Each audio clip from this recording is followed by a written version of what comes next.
2019 was one hell of a year. The MCU got a finale strong enough to send shockwaves throughout the internet. Indie films rose to stardom in spite of their box office rivals.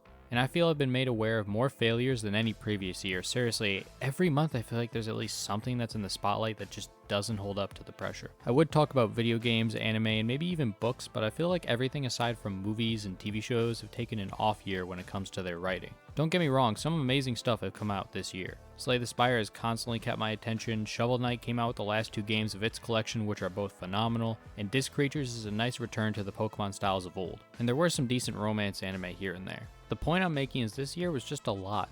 But I'm not here to do anything as grand as evaluating everything from an entire year or even deconstructing the last decade like everyone else on this site. At least not currently. I'm here to discuss one thing about 2019, the writing. This isn't a top 10, but I'll definitely be talking about what I think stands above the rest. If I miss anything amazing from this year, let me know because I could have easily missed it. Anything, there's so much that came out this year in general. I'm going to be taking a look at writing in movies from the past year of 2019. Earlier, I did mention TV shows, and there are probably a couple you're thinking of right now. The Mandalorian, maybe? Witcher? Maybe even Watchmen? Great, because none of those. None. No. The strengths of those shows, in my opinion, aren't from their writing. They have some other aspects that elevate them to greatness that everyone sees in them. I'm talking about 2 highly appreciated shows coming from DC. Doom Patrol and Swamp Thing. These 2 are probably the biggest surprises of the year for me when it comes to what I thought would be good or bad. Doom Patrol is a powerful show from beginning to the second to last episode. Every single character here had their moment to shine.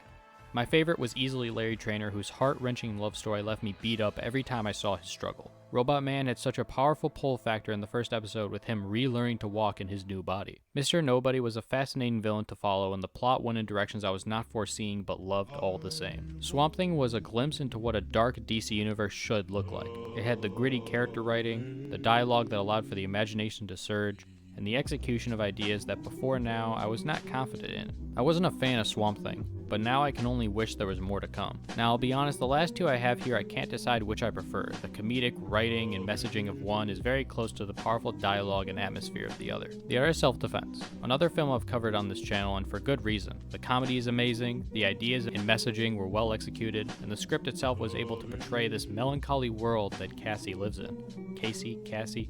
I still don't know which one it is. The characters were all extremely complex with motivations that can't truly be summed up in a single sentence. By the end, I was laughing my ass off and ready to watch it again. Finally, there's The Lighthouse, an actual descent into madness. I know everyone likes to say that phrase these days, but it actually fits here.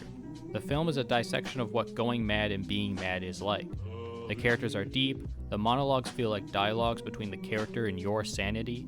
The acting just brings it all together. The film gets a lot of praise for its creative direction and acting, which it deserves, but not enough for the writing. The story told here is really fascinating. The entire film, you're left guessing on who's really crazy and trying to figure out if what you're seeing is actually happening. It's one of the only films where long sections of pure monologues and dialogues work to the story's favor. I can easily say there's nothing like it throughout all the films I've seen this year. If you enjoyed it, subscribe and check out the playlist for more videos like this one. 2019 had some great hits, and I hope 2020 has even more. I hope to see you next time.